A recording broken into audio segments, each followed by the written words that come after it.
Hi friends, எதுக்கு எடுத்தாலும் மருந்து மாத்திரையா? ஸோ இதை சாப்பிட்டு பாருங்கள், அதை சாப்பிட்டு பாருங்கள், இது சரியாகும் அப்படின்னு சொல்கிறாங்க. ஸோ செவ்வாழையை தான் ஒரு 48 நாள் சாப்பிட்டு தான் பார்க்கலாமே. ஸோ சாப்பிட துவங்கிட்டீங்களா? என்ன ஆகும்னு பார்க்கலாமா? So welcome back to Kalavathi tips channel. Friends, தினமும் ஒரு செவ்வாழை சாப்பிட்டு பாருங்கள். ஆயுசுக்கும் நமக்கு இந்த நோய்கள்லாம் வரவே வராது. ஸோ மருந்து மாத்திரைகள்லாம் நம்ம எடுத்துக்கிறது குறைச்சிட்டு நம்ம இயற்கை முறையிலே நம்ம நிறைய பேர் வந்து இப்போ இந்த கொரோனா பீரியட்க்கு அப்புறம் இயற்கையான முறையில் தான் நம்ம அதை க்யூர் பண்ணுறதுக்கான வழிகளை தேடிட்டுருக்கோம். ஸோ செவ்வாழையை ரெகுலராக எடுத்துக்கும் போது ஆயுசுக்கும் நமக்கு இந்த நோய்கள்லாம் வரவே வராது. ஸோ நம்ம இந்திய பாரம்பரியத்திலே பார்த்திங்கன்னா ஃப்ரெண்ட்ஸ், நம்ம சாப்பிட்டதுக்கு பிறகு ஒரு வாழைப்பழம் சாப்பிட்றது ஒரு வழக்கம்.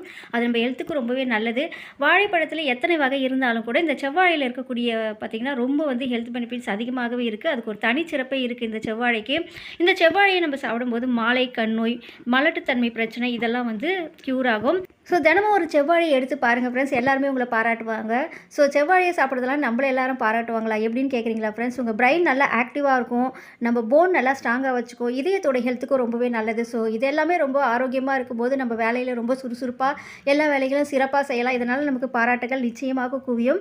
அது மட்டும் இல்லாமல் நம்ம கல்லீரல் பிரச்சனைகள் இதுவும் க்யூர் பண்ணும். உடலோட இயக்கத்துக்கும் ரொம்பவே நல்லது. ஸோ நம்ம உடலோட ஒட்டுமொத்த ஆரோக்கியத்திற்குமே இந்த செவ்வாழை ஒரு வரப்பிரசாதம் அப்படின்னே சொல்லலாம். இதில் இருக்கக்கூடிய ஆரோக்கியம்னு பார்த்தீங்கன்னா ஃப்ரெண்ட்ஸ், பொட்டாசியம் இது வந்து சிறுநீரகத்தில் இருக்கக்கூடிய கற்கள் வராமல் தடுக்கும். உங்கள் உடம்புல ரத்தமே இல்லையா, ரத்த சதை இருக்கா? ஸோ தினமும் ஒரு செவ்வாழை எடுத்து பாருங்கள் ஃப்ரெண்ட்ஸ். இது வந்து ரத்தத்தோட அளவு அதிகரிக்கும், அதாவது ஹீமோக்ளோபின் அளவை அதிகரிக்கும். தேவையான அயன், ஆன்டி ஆக்சிடென்ட்லாம் இது அதிகமாகவே இருக்குது. ரத்த சோகை இருக்கவங்களாம் தினமும் இதை 1 அல்லது ஒரு 2 வாழைப்பழம் சாப்பிட்டுட்டு வந்தீங்கன்னா உங்களுக்கு அந்த ரத்த சோகை பிரச்சனையே இருந்த இடமே தெரியாமல் காணாமல் போயிடும். இந்த நெஞ்சு எரிச்சல் இருக்கவங்க கூட இதை வந்து 1 மாதம் வரைக்கும் தொடர்ந்து நீங்கள் இந்த செவ்வாழையை சாப்பிட்டு வந்தீங்கன்னா அந்த நெஞ்சு எரிச்சலோ இருந்த இடமே தெரியாது. ஸோ இந்த செவ்வாழை பழத்தில் ஏராளமான நன்மை நமக்கு இருக்குது.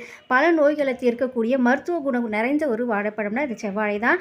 சில ஆண்களுக்கெல்லாம் பார்த்திங்கன்னா நரம்பு தளர்ச்சி வரும். ஸோ அதனால் வந்து உடல் பலம் குறைந்துடும். அதனால் அவங்களுக்கு ஆண்மை குறைபாடு ஏற்படுவதற்கான வாய்ப்புகளும் இருக்குது. ஸோ 48 நாட்கள் தொடர்ச்சியாக நீங்கள் காலையிலையும் மாலையிலையும் இந்த செவ்வாழை எடுத்து பாருங்கள் ஃப்ரெண்ட்ஸ். நரம்பு தளர்ச்சி, அந்த உடல் சோர்வெல்லாம் காணாமல் போயிடும். உங்களுக்கு ஆண்மை தன்மையும் சீரடையும். ஸோ இந்த பழத்துக்கு இன்னொரு பேரும் இருக்குது ஃப்ரெண்ட்ஸ், செவ்வாழை குழந்தை பேரு தரும் பழம் அப்படின்னு சொல்லுவாங்க. ஸோ இந்த பழத்தை நீங்கள் ரெகுலராக ஒரு 40 நாள் இரவில் சாப்பிட்டுட்டு இந்த பழம் சாப்பிட்ட பிறகு 1 ஸ்பூன் தேன் சாப்பிட்டுட்டு வந்தீங்கன்னா கருவுறுவதற்கான வாய்ப்புகள் அதிகமாக இருப்பதாகவே இந்த மருத்துவ ஆராய்ச்சியிலலாம் சொல்லப்பட்டிருக்கு. இந்த பழத்தை நீங்கள் சரியான நேரத்தில் சாப்பிட்டுட்டு வந்தீங்கன்னா கண்டிப்பாக அதில் இருக்கக்கூடிய சத்துக்களை நம்ம முழுமையாக பெற்று இந்த எதற்கு எடுத்தாலும் இந்த மாத்திரைன்னு தேடிட்டு போகாமல் அதில் இருக்கக்கூடிய ஹெல்த் பெனிஃபிட்ஸ் எல்லாம் முழுமையாக பெற்று நம்ம ஆரோக்கியமாக வாழலாம். ஸோ வீடியோ பார்க்குறீங்க ஃப்ரெண்ட்ஸ், பிடிச்சிருந்தா மறக்காமல் லைக் பண்ணி நம்ம சேனலையும் சப்ஸ்கிரைப் பண்ணி சப்போர்ட் பண்ணுங்க. ஸோ ஃப்ரெண்ட்ஸ், இப்போ எல்லாருக்குமே இதை பழம் சாப்பிடுங்க, அதை சாப்பிடுங்க, இதில் ஹெல்த் இருக்குது அப்படின்னு சொல்கிறாங்களே அப்படின்ற ஒரு டவுட் உங்களுக்கு வரலாம். ஸோ உங்களுக்கு டவுட்டே வேணாம் ஃப்ரெண்ட்ஸ், செவ்வாழை பழத்தில் கொட்டி கிடக்காத ஹெல்த்தே கிடையாது. ஸோ நம்ம பிரெயினோட ஹெல்த்துக்கும் ரொம்பவே நல்லது, நம்ம ஹார்ட்டோட ஹெல்த்துக்கும் ரொம்பவே நல்லது. ரத்தம் இல்லையா? ஸோ இந்த வாழைப்பழத்தை சாப்பிடுங்க. ரத்த சோகை இருக்கா? இதை சாப்பிடுங்க. உங்கள் போன் ஸ்ட்ராங்காக இல்லையா? இதை சாப்பிடுங்க. ஹார்ட் ஹெல்த்துக்கும் ரொம்பவே நல்லது. அதாவது நம்ம உடலோட ஒட்டுமொத்த ஆரோக்கியத்துக்குமே இது ஒரு செவ்வாழை போதும் ஃப்ரெண்ட்ஸ். அதனால் வந்து மிஸ் பண்ணாமல் ரெகுலராக நீங்களே இந்த ஒரு செவ்வாழையை சாப்பிட்டு பாருங்கள். சாப்பிட்டு பார்த்துட்டு உங்கள் உடம்போட ஆக்டிவிட்டி எப்படி மாறுச்சு அப்படின்றத நீங்களே கமெண்ட்டில் சொல்லுங்கள். இந்த மாதிரி இன்ட்ரெஸ்டிங்கான யூஸ்ஃபுல்லான வீடியோஸ்லாம் உங்களுக்கு உடனுக்குடன் வர நம்ம சேனலை சப்ஸ்கிரைப் பண்ணி கூட பெல் பட்டனை கிளிக் பண்ணி ஆல் ஆப்ஷன் ஓகே பண்ணிக்கோங்க. உங்கள் ஃப்ரெண்ட்ஸ் அண்ட் ஃபேமிலிக்கும் ஷேர் பண்ணிக்கோங்க. இந்த வீடியோ பிடிச்சினா லைக் பண்ணிக்கோங்க. நெக்ஸ்ட் ஒரு யூஸ்ஃபுல்லான வீடியோஸோடு உங்களை சந்திக்கிறேன். தேங்க்ஸ் ஃபார் வாட்சிங்.